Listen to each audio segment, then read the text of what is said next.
Macedonia, the truth. Exposing the Greek lies.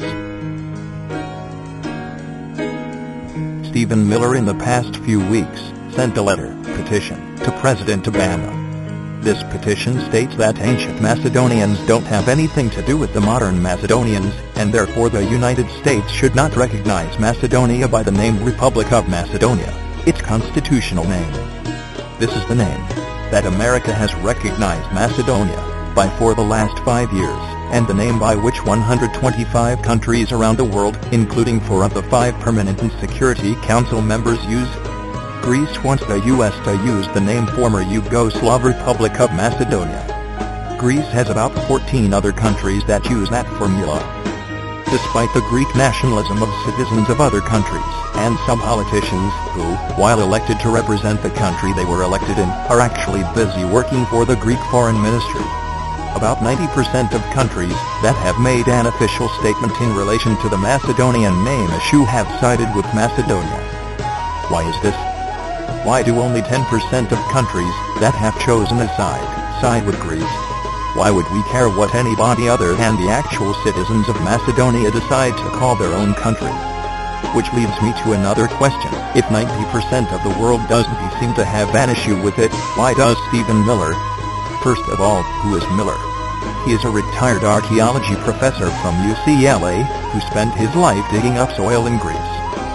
He is married to a Greek woman, and while some may say that in relation to Greece, you marry the girl, you marry the country, that is not exactly fair. Miller's position doesn't stem, as people would like to portray, from a great knowledge of ancient Macedonia. Miller has only written about the ancient Greek Olympic Games, not about Macedonia. Many of the names on the list of scholars have not written about Macedonia either, but are minor academics with Greek surnames, or Greek historians from the German tradition, who believe that Alexander was a pro-Greek superhero rather than a political realist, who used equal measures of propaganda and massacre to control his empire. Where on the list are respected scholars, like Eugene Barzik, Ernst Badian, or Peter Green, who have written the most respected books on ancient Macedonia. Let me share with you some of the highlights of the letter petition. Stephen always refers to the government in Skopje. Why the reluctance to state the name of the country? Most of the world says Macedonia. His preferred term is most commonly used by the Greek media. Stephen also stated that Macedonia cannot build a national identity at the expense of historic truth. What stopped Greece doing exactly that? While we are on the subject of historic truth, why don't we ask about the Macedonians, who lived there before the Greek invasion of Macedonia, in 1912? Historic truth is always subject to the perspective of the academic, who is evaluating the history. Why does Stephen Miller's historic truth mean more than Ernst Badian's historic truth, a Harvard Greek historian, who wrote on Macedonia? Given that Badian wasn't dependent on keeping the Greek government happy to perform his work, I think his historic truth may be more reliable. In relation to the Republic of Macedonia, looking into the past of its people, and recognizing the connection between the ancient and modern Macedonians, Stephen states, why would a poor landlocked new state attempt such historical nonsense? Gloating about the relative poverty of Macedonia, and the fact that it is landlocked. How very academic. I guess if we had received the EC/EU8 for the last 30 years, and still had the world's 8th highest debt/GDP ratio like Greece, we might be in a better position to attempt historical nonsense. Greece has really led the way in that respect, just ask any of its minorities. Because the USA has recognized Macedonia, Stephen feels it is sad that the United States of America has abetted and encouraged such behavior. Or maybe it is that the United States, like the rest of the world, just recognizes that nation's citizenship decides its constitution, not its neighbor's foreign ministry. The USA recognizing modern Macedonia is rather odd bone for an ancient Greek Olympic scholar, like Miller, to pick. So let me now take you to IJS Gigandetto, and his letter of explanation.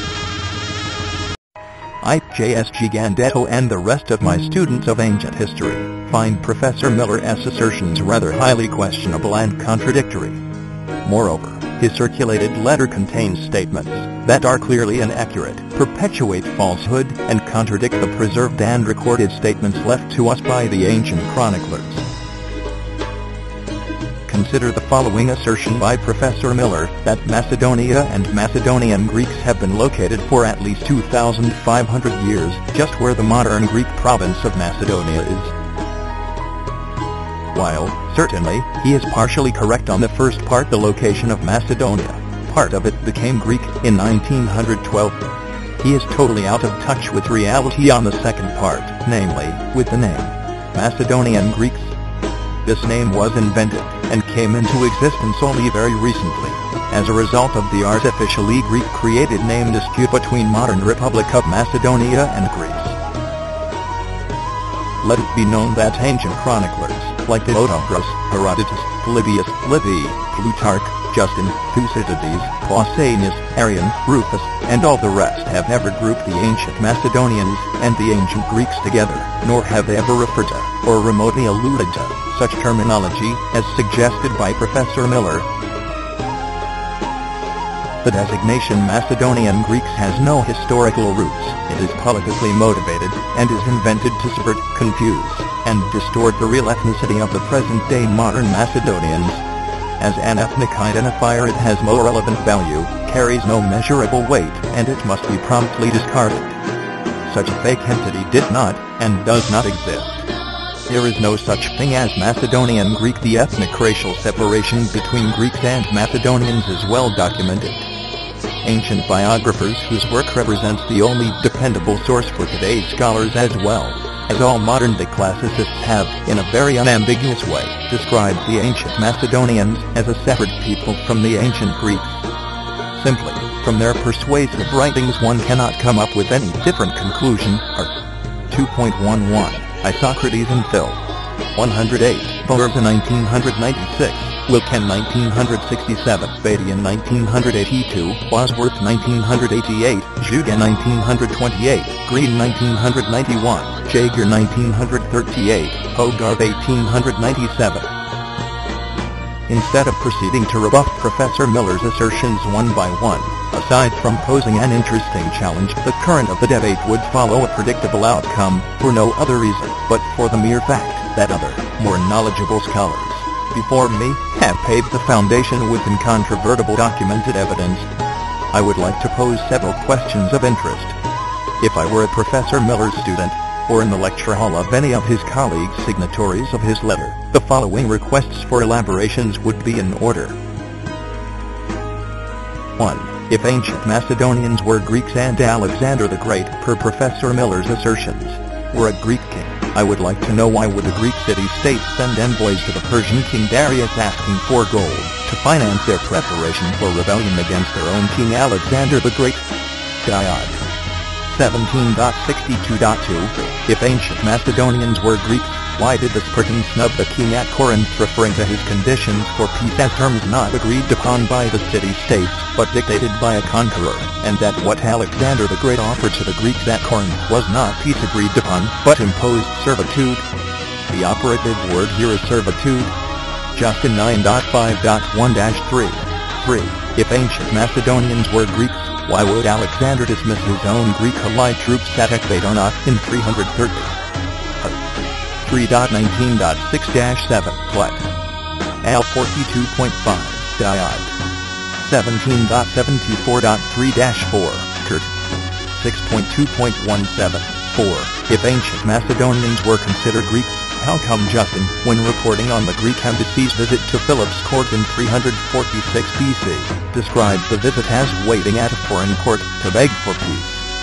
Justin 8.4.7-8 5. If ancient Macedonians were Greeks, the Athenian Popular Assembly, as reported by Livy, would not carry a proposal that whenever possible the Athenian people should on every occasion heap curses and execrations on Philip, his family, and his realm, his forces on land and sea, and the whole race and name of the Macedonians.